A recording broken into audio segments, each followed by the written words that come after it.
ಯಾರು ಕೈ ಚಳ್ಕೊಂಡು ಗೊತ್ತಾಗಿದೆ ಇವತ್ತಿಂದಲೇ ಹೇಳ್ತಾ ಇದ್ದಾರೆ ಎಲ್ಲ ಕಾಣೋದು ನೋಡಿ ಇಲ್ಲಿಗೆ ಸ್ಪ್ರೆಡ್ ಆಗಿದೆ.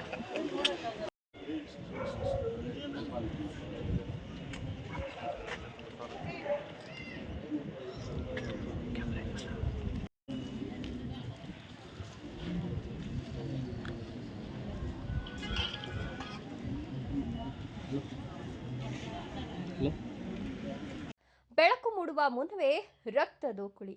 ಮನೆಯೊಳಗೆ 2 ಮಹಿಳೆಯರ ಶವ, ಕುಟುಂಬಸ್ಥರ ಆಕ್ರಂದನ, ನೆರೆಹೊರೆಯವರಲ್ಲಿ ಆತಂಕ. ಇಂತಹ ಮನಕಲಕುವ ದೃಶ್ಯಗಳು ಕಂಡುಬಂದದ್ದು ಚಿಕ್ಕಬಳ್ಳಾಪುರ ನಗರದ ಜೆಜೆ ಕಾಲೋನಿಯಲ್ಲಿ. ಇಲ್ಲಿ ಫೋಟೋದಲ್ಲಿ ಕಾಣ್ತಿರುವ ಇಬ್ಬರು ಮಹಿಳೆಯ ಹೆಸರು ಶಮಾ ಹಾಗೂ ಆಕೆಯ ಸಹೋದರಿ ರೇಷ್ಮಾ. ಮೃತ ಮಹಿಳೆ ಶಮಾ ಕಳೆದ 9 ವರ್ಷಗಳ ಹಿಂದೆ ಏಜಾಜ್ ಎಂಬ ವ್ಯಕ್ತಿಯನ್ನ ಪ್ರೀತಿಸಿ ಮದುವೆಯಾಗಿದ್ಲು. ಇಬ್ಬರ ದಾಂಪತ್ಯಕ್ಕೆ 3 ಮಕ್ಕಳಿದ್ದಾರೆ. ಆದರೆ ಗಂಡ ಹೆಂಡತಿ ನಡುವಿನ ಸಣ್ಣ ಪುಟ್ಟ ಜಗಳ, ಇದರಿಂದ ಗಂಡ ಬೇಡ ಅಂತ ಗಂಡನ ಮನೆ ಬಿಟ್ಟು ತವರು ಮನೆ ಸೇರ್ಕೊಂಡಿದ್ಲು. ಇದಾದ ಬಳಿಕ ಪದೇ ಪದೇ ಹೆಂಡತಿ ಮಕ್ಕಳನ್ನ ಮನೆಗೆ ಕರೆತರಲು ಕೇಳಿಕೊಂಡ್ರು. ಹೆಂಡತಿ ಬಾರದ ಹಿನ್ನೆಲೆ ಇಂದು ಮುಂಜಾನೆ ಮನೆಗೆ ನುಗ್ಗಿ ಹೆಂಡತಿ ಶಮಾ ಹಾಗೂ ನಾದಿನಿ ರೇಷ್ಮಾಳನ್ನ ಕತ್ತು ಸೀಳಿ ಕೊಲೆ ಮಾಡಿದ್ದಾನೆ. District Chintamani town police station limits JJ ಕಾಲೋನಿಯಲ್ಲಿ ಇವತ್ತು ಬೆಳಿಗ್ಗೆ ಅರ್ಲಿ ಮಾರ್ನಿಂಗ್ ಒಂದು ಡಬಲ್ ಮರ್ಡರ್ ಕೇಸ್ ರಿಪೋರ್ಟ್ ಆಗಿತ್ತು. ಈ ಸ್ಪಾಟಲ್ಲಿ ಬಂದಾಗ ನಮಗೆ 2 ಜನ ಲೇಡೀಸ್ದು ಬಾಡಿ ಸಿಕ್ಕಿದೆ. ಒಬ್ಬರು ಲೇಡಿ ರೇಷ್ಮಾ ಮತ್ತು ಇನ್ನೊಬ್ಬರು ಶಮಾ, 2 ಜನ ಸಿಸ್ಟರ್ಸ್ ಇದ್ದಾರೆ. ಬೇಸಿಕಲಿ ಈ ಕೇಸು ಆರೋಪಿ ಯಾರು ಇದ್ದಾರೆ, ಇವರು ಶಮಾದು ಹಸ್ಬೆಂಡ್ ಇದ್ದಾರೆ. ಈ ಶಮಾದು ಮದುವೆ ಆಗಿತ್ತು ಗಲ್ಪೇಟೆಯಲ್ಲಿ ಒಬ್ಬರು ಅಜಾಜ್ ಜೊತೆ. ಅಜಾಜ್ದು ವಾಸ ಗಲ್ಪೇಟೆಯಲ್ಲಿ ರೆಹಮತ್ ನಗರಲ್ಲಿದೆ. ಸೊ 3-4 ತಿಂಗಳು ಹಿಂದೆ ಈ ಶಮಾದು ತಾಯಿದು ಡೆತ್ ಆಗಿತ್ತು. ಆ ಕಾರಣ ಬಗ್ಗೆ ಇವರು ಎಲ್ಲ ಏನೇನು ಮಾಡಬೇಕು, ಕಾರ್ಯ ಏನೇನು ಮಾಡಬೇಕು ಆ ಕೆಲಸಕ್ಕೆ ಬಂದಿದ್ದರು ಇಲ್ಲಿ ಮಕ್ಕಳ ಜೊತೆಗೆ, 3 ಜನ ಮಕ್ಕಳ ಜೊತೆಗೆ. ಆಮೇಲೆಯಿಂದ ವಾಪಸ್ ಹೋಗ್ತಾ ಇಲ್ಲ. ಈ ಕಾರಣ ಇವರು ತುಂಬ ಗಲಾಟ ಮಾಡ್ತಾಯಿದ್ರು, ಮ್ಯಾರಿಟಲ್ ಡಿಸ್ಪ್ಯೂಟ್ ಇದ್ದರು ಇವ್ರದ್ದು ಹಸ್ಬೆಂಡ್ ವೈಫ್ದು ಈ ವಿಷಯ ಬಗ್ಗೆ. ಬಟ್ ಜಾಸ್ತಿ ಗಲಾಟ ಮಾಡ್ತಾಯಿದ್ರು. ಇವರು ಪದೇ ಪದೇ ಕೇಳ್ತಾ ಇದ್ರು ವಾಪಸ್ ಬನ್ನಿ, ಬಟ್ ಇವರು ಹೋಗಲಿಲ್ಲ ವಾಪಸ್.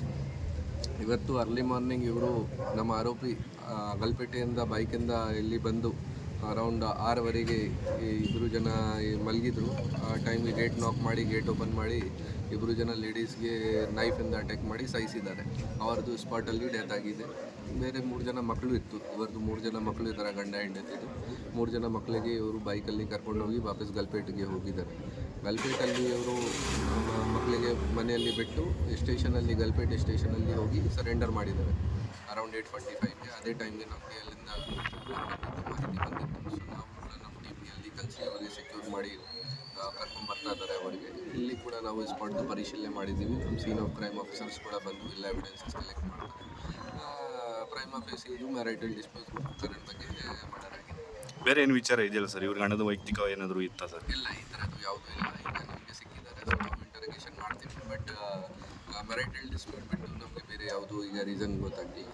ಅವ್ರಿಗೆ ಇಂಟರೋಗೇಷನ್ ಮಾಡಿ ಆದಮೇಲೆ ಗೊತ್ತಾಗುತ್ತೆ ಸರ್. ಈಗ ವೈಫು ಅವರು ಲವ್ ಮ್ಯಾರೇಜಾ ಅರೇಂಜ್ ಮ್ಯಾರೇಜಾ, ಎಷ್ಟು ಏಜ್ ಸರ್? ಅದು ನಾವು ಕೇಳ್ತೀವಿ, ಚೆಕ್ ಮಾಡ್ತೀವಿ. ಬಟ್ ಅರೌಂಡ್ 8 ಇಯರ್ಸ್ ಆಗಿತ್ತು ಮದುವೆಗೆ. ಮತ್ತೆ 3 ಜನ ಮಕ್ಕಳು ಇದ್ದಾರೆ. Okay sir, thank you.